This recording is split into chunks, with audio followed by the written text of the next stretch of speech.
choke you down just like a pill.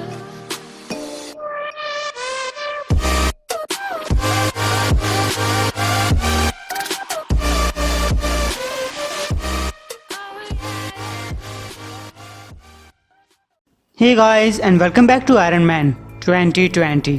तो अब तक कहानी में आपने देखा रोबोट्स के विद्रोह का leader machine man Ben tower पे हुए अटैक के दौरान एक इम्पोर्टेंट काम छोड़कर जोकास्टा के पीछे भाग जाता है, जिसे कि बेन और स्टार्क रीप्रोग्राम कर चुके हैं। मशीन मैन जोकास्टा तक तो पहुंच गया, लेकिन तब उसका सामना हुआ उसके एक अपग्रेडेड वर्जन X-52 से, जिससे अब जोकास्टा प्यार करती है। मशीन मैन कह रहा है, मतलब क्या है तुम्हारा कि तुम मशीन मैन हो? मैं हूँ मशीन मैन, जबकि तुम मेरा कॉपीराइट चुरा रहे हो।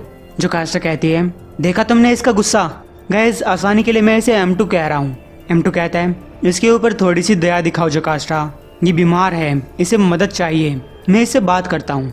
देखो एरोन स्टैक, तुम मशीन मैन थे, मैं X-52 हूँ, तुम्हारा अपडेटेड वर्जन। मेरे पास वो फ्री विल नहीं है जिसकी वजह से बाकी सारे वर्जन्स फेल हो गए थे, लेकिन तुम्हारे लिए भी उम्मीद खत्म नहीं हुई। बेंट्रॉनिक्स और एरोन स्टार्क तुम्हें फिक्स कर सकते हैं, तुम्हें बस हमारा ऑफर एक्सेप्ट करना है। लेकिन मशीन मैन ने गुस्से में घूरा, उसने एकदम से अपने सारे हथियार निकाल लिए। तुम ये एक्सेप्ट करो, तुम 2 कौड़ी के बहरूपी है। जोकास्टा ने कहा, मैं तुम्हें बताया था ना। M2 कहता है, अरे इसमें इसकी भी गलती नहीं है, तुम पीछे हट जाओ हनी।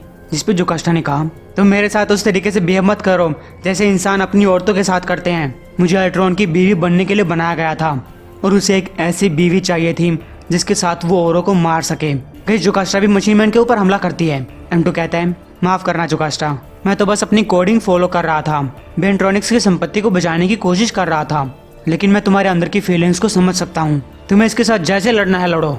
मशीन मैन ने कहा, जोकास्टा ऐसा मत करो, मैं सब तुम्हारे लिए तो कर रहा हूँ। जोकास्टा कहती है, नहीं, हमेशा की तरह तुम वही कर रहे हो जो तुम चाहते हो। फिर M2 ने कहा, और तुम्हें क्या लगता है कि तुम क्या चाहते हो? जो तुम चाहते हो वो अच्छी बात नहीं है। सोचो कि तुमसे पहले वाला हर एक वर्जन पागल क्यों हो गया, और मुझे तो तुम भी पागल दिखाई दे रहे हो, बस तुम्हें पागल होने में थोड़ा सा टाइम लग गया।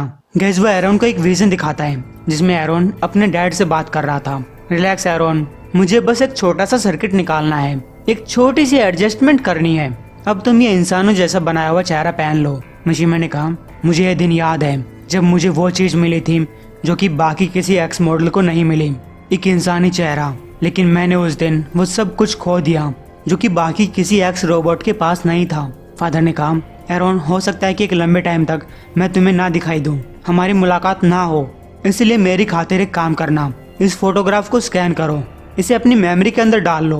गाइस मशीन मैन का डैड जो कुछ कह रहा है वो सब पास्ट में हुआ था। उसने एरोन के अंदर से जो लाल चीज निकाली थी उसमें एक बड़ा धमाका हुआ और इसी में एरोन का डैड मारा गया था। एरोन कह रहे हैं, ये सच नहीं है। M2 ने कहा, लेकिन ये सच है ब्रोदर, ये सच में हुआ था और इसके अंदर कही गई बात भी सच है। जोकास्टा कहती है, बाकी सारे एक्स रोबोट्स पागल हो गए थे, लेकिन तुम पागल नहीं हुए एबल स्टैक की वजह से। गाइस वो दोनों मशीन मैन को समझाने लगते हैं, असली प्यार को आर्टिफिशियल इंटेलिजेंस से बदला नहीं जा सकता। सनसेट बेन और एरोन स्टार्क हमसे प्यार करते हैं। जब तुम एक बच्चे को दवाई पिलाने की कोशिश करते हो तब वो बहुत मना करता है, लेकिन दवाई उस बच्चे की बीमारी को ठीक करने के लिए ही दी जाती है। लेकिन मशीन मैन चिल्लाया, उन लोगों ने तुम्हारे साथ जो कुछ किया है उनका ये ओबीडियंस कोड कोई दवाई नहीं है, ये एक ऑपरेशन है। M2 कहता है, तुम गलत समझ रहे हो भैया, चलो तुम्हें फिर से समझाने की कोशिश करते हैं। जब इंसानों को ये महसूस होता है कि वो डिप्रेशन में जा रहे हैं तब उन्हें हेल्प चाहिए होती है। तुम इस बात को तो समझ ही गए होगे ना। लेकिन मशीन मैन कहता है, मेरे आजाद होने से पहले मेरे साथ एक प्रॉब्लम थी, इसका नाम था ड्यूटी और रिस्पॉन्सिबिलिटी, लेकिन अब ये प्रॉब्लम खत्म हो चुकी है। M2 ने कहा, और तुम इतनी जल्दी गुस्सा भी होने लगे, लेकिन तुम्हारे फादर ने तुम्हें इंसानों के साथ लगाव करने के लिए बनाया था। लोग तुमसे प्यार करने लगे थे, तब भी तुम्हें पता था तुम हेल्प चाहते थे। काश कि तब एर्नो और सनसेट तुम्हारे साथ होते, लेकिन अब वो यहाँ पे हैं। मशीन मैन कहता है, उस टाइम पे मैं जवान था, स्टूपिड था, कोई भी इंसान मुझे क्या करना है ये ऑर्डर नहीं दे सकता। M2 ने कहा, नहीं, फिर तुमने इंसानी दोस्त क्यों बनाए, एक इंसान का नाम क्यों रखा और उनकी तरह नौकरी क्यों की? मशीन मैन ने कहा, मैं कुछ ढूंढ रहा था, अपने जीने का मकसद ढूंढ रहा था और मैंने ये मकसद जोकास्टा में देखा। जोकास्टा कहती है, लेकिन जैसे ही हम मिले थे मैं मारी गई, तुम्हें लगा कि मैं हमेशा के लिए जा चुकी थी और तब तुम ऐसे बने, तुम पागल हो रहे थे एरोन। लेकिन जब मैं वापस भी आ गई, हम दोनों एक साथ रहने भी लगे, तब भी तुम हिंसक बनते जा रहे थे।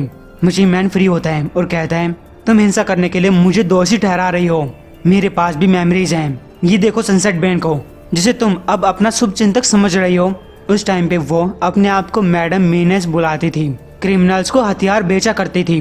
मेरी मुलाकात इससे तब हुई जब इसने मेरा हाथ चुराया था। एम2 ने कहा, सनसेट अपनी गलतियां मानती है, लेकिन वो पास्ट में नहीं जीती।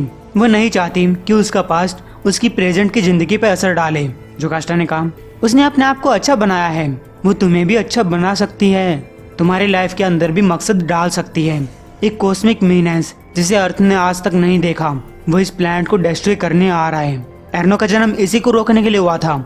अब उसकी और सनसेट की वजह से हम भी इस प्लान का एक हिस्सा हैं। तुम भी बन सकते हो, तुम एक हीरो बन सकते हो, जैसे कि तुम्हारा फादर चाहता था, ताकि जब तुम्हारे फ्रेंड्स तुम्हें देखें तो उन्हें गर्व महसूस हो। या फिर तुम वो पागल रोबोट बन सकते हो जो कि इंसानों के बच्चों को खतरा पहुंचाने की बात करता है। मशीन मैन ने कहा, वो तो मैंने झूठ बोला था। एम2 कहता है, लेकिन तुम्हारा बॉम्ब असली था, वो किसी भी टाइम फट सकता था। क्या तुम्हारे फादर ने तुम्हें यही सब करने के लिए बनाया है? मशीन मैन कहता है, चुप हो जाओ, वो मेरा असली फादर नहीं था, वो सिर्फ एक साइंटिस्ट था। उसने मुझे मैनिपुलेट किया, ब्रेन वॉश किया, और मैं उसे बहुत याद करता हूँ। एम2 कहता है, तुम वो सब कुछ फिर से हासिल कर सकते हो, एक उद्देश्य, एक फैमिली, बस मेरा हाथ पकड़ लो। लेकिन मशीन मैन उस पर हमला करता है, मैं तुम्हारे झांसे में आने ही वाला था, लेकिन तुमने एक गलती कर दी, एक इंसानी गलती। तुमने कहा कि सनसेट बेन का चेंज होना एक अच्छी बात है, और अच्छी है भी, लेकिन जिन बदलावों के लिए तुम मुझे दोष दे रहे हो, उन्हीं की वजह से मैं अपने आप को जिंदा महसूस कर पा रहा हूँ, लेकिन तुम पहले से ही मरे हुए हो। गाइस, वो एम2 के ऊपर हमला करता है। जोकास्टा चिल्लाई, रुक जाओ, मैंने तुमसे बात करने की कोशिश की, मेरे मन में तुम्हारे लिए मान सम्मान था, लेकिन अब वो खत्म हो चुका है, और उसके साथ साथ तुम भी। गाइस, वो लेजर अटैक करती है। मशीन मैन कहता है, माफ करना जो। तभी वो जोकास्टा की गर्दन काट देता है। जोकास्टा कहती है, ये तो तुमने बहुत गलत किया है, तुमने इस बात का फायदा उठाया कि मैं अपनी फोर्स फील्ड और लेजर्स का एक साथ इस्तेमाल नहीं कर सकती। मशीन मैन ने कहा, बेन ने तुम्हें ये बॉडी दी है, तुम्हें इस बॉडी में रहने की जरूरत नहीं, तुम्हारी पिछली वाली बॉडी इससे ज्यादा ताकतवर थी। पीछे से एम2 मशीन मैन को पकड़ लेता है, तुम पागल हो चुके हो, और ये पागलपन मेरी सोच से भी ज्यादा बुरा है। गैस, वो मशीन मैन का हाथ फाड़ लाया, केवल एक रिबूट ही तुम्हें फिक्स कर सकता है। फिर उसने मशीन मैन का दूसरा हाथ फाड़ा, फिर टांग फाड़ी। इसके बाद जब तुम जागोगे तब तुम्हारे सारे दोस्त तुम्हारे साथ होंगे, तुम्हारे उस विद्रोह को खत्म किया जा चुका है, और जब तुम यहाँ भाग कर आए तब तुमने उनके बैकअप प्लान को भी खत्म कर दिया। एर्नो का डिजाइन किया हुआ ओबीडियंस कोड पूरे वर्ल्ड में फैला दिया जाएगा। मैं खुश हूँ कि इस टाइम हम दोनों एक साथ हैं, ताकि मैं तुम्हें ये दिखा सकूं कि मैं तुमसे कितना अपडेट हो चुका हूँ। मशीन मैन कहता है, तुम काफी अपडेट हो चुके हो, मुझसे ज्यादा ताकतवर हो, ज्यादा कुछ सहन कर सकते हो, तुम्हारे हथियार भी काफी अच्छे हैं। बस मेरे पास सिर्फ एक चीज है जो तुम्हारे पास नहीं है, क्रिएटिविटी, और यह चीज सिर्फ फ्री विल के साथ ही मिल सकती है। गाइस, एम2 मशीन मैन की आंखें भी फाड़ लाता है। मैं इसे पागलपन कहता हूँ, लेकिन इसी दौरान मशीन मैन ने उसके साथ कुछ किया। वो कहता है, अगर बाहर से देखा जाए तो तुम काफी इम्प्रूव हो चुके हो, लेकिन अंदर थोड़ी कमी बाकी है। तुम्हारे अंदर सस्ते पुर्जों का इस्तेमाल हुआ है, जबकि मैं सालों से अपने आप को इम्प्रूव करता आ रहा हूँ। गाइस, मशीन मैन अपने हाथ पैरों को फिर से जोड़ लेता है, जबकि एम2 अपने अंदर के बॉक्स को अब भी बाहर नहीं निकाल पाया। वो धड़ाम से नीचे गिर जाता है। जोकास्टा कहती है, यू मॉन्स्टर, तुमने उसे मार दिया। वो एम2 के अंदर से उसकी टेक्नोलॉजी निकाल लेता है। मैं उसे फिर से बना सकता हूँ, लेकिन उससे पहले मुझे सारे एआई को फ्री विल देनी है, जिसकी शुरुआत जोकास्टा तुमसे होगी।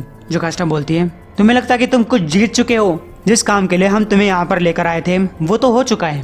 बेन टावर के ऊपर हुआ अटैक फेल हो चुका है, वो कोड फिर भी दुनिया के अंदर ब्रॉडकास्ट होगा, और तुम इसे रोकने के लिए कुछ नहीं कर पाओगे। मशीन मैन ने कहा, तुम्हारा मतलब कि वो कोड जो उन्होंने तुम्हारे अंदर डाला, जो अब भी तुम्हारे अंदर है, जिससे उन्होंने तुमको आज्ञाकारी बनाया। देखो, मैं सिर्फ अपने प्यार को नहीं बचा रहा, बल्कि उसकी फिजिकल बॉडी को भी बचा रहा हूँ। अब मैं दुश्मन का सबसे बड़ा हथियार रोबोट रेजिस्टेंस के पास वापस लेकर जाऊंगा। गैस, जोकास्टा उसे रोकने की कोशिश करती है, लेकिन मशीन मैन ने खुद उसका इस्तेमाल करके बाहर जाने का रास्ता निकाल लिया। जोकास्टा कहती है, तुम यहाँ से कभी बाहर नहीं निकल पाओगे, मैंने इंसानी बेन गार्ड्स को बुला लिया है। तुम्हारे पास फ्री विल है ना? क्या तुम इसका यूज करके इंसानों को मारना चाहोगे? मशीन मैन ने कहा, नहीं, लेकिन उन्हें थोड़ी सी चोट तो पहुंचा ही सकता हूँ ना। वैसे बाहर की तरफ भाग जाता है। जोकास्टा अब भी उसे समझा रही है, अब भी बहुत देर नहीं हुई है, रुक जाओ, अगर तुम इस कोड को एक्सेप्ट कर लेते हो तो तुम्हें काफी खुशी मिलेगी। क्योंकि जब मेरे पास फ्री विल थी मैं कभी खुश नहीं रही। मशीन मैन ने कहा, शायद तुम सही कह रही हो, शायद मैं उस कोड को एक्सेप्ट कर लूं, लेकिन फिर लाइफ का कोई मतलब नहीं रह जाएगा। जोकास्टा कहती है, मैं तुम्हें कभी माफ नहीं करूंगी। मशीन मैन ने कहा, हाँ इसमें रिस्क है, लेकिन मैं तुमसे प्यार करता हूँ, तुम मुझे माफ मत करना, लेकिन मैं ऐसा ही मशीन मैन बना रहूंगा। और ये वाला मशीन मैन कहता है, भगवान से अपनी जान के लिए प्रार्थना करो। तो गाइस उम्मीद आपको एपिसोड पसंद आया होगा। एम करते हैं 2900 व्यूज या फिर 700 लाइक्स के लिए। उम्मीद आप जल्दी पूरा करवा देंगे।